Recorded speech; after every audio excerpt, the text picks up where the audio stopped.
Bạn mà ơi các ông tao chịu thì mà đà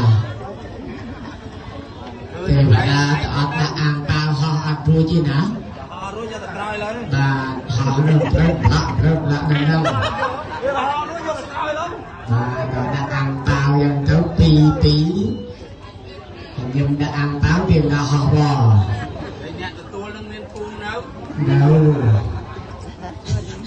đâu bà chân chưa để nó họ thon mà bao cho mùi con pro con free bà làm chuồn được gieo tí bà đá bữa nào kia mà thì bà đá đi được gì đó mà khang lên đây được theo phương la phương mong lên đây được tiền បាទ 1 2 3 bà hỏi đó rồi nó bà chơi ra rồi bà sắp chuẩn đoán hay được không lấy chơi điện bà chặt chẽ từ thang gầm thí chuông tạm bì đi bà từ màu với màu bạch cả là hai rồi đó bà làm đọc để ti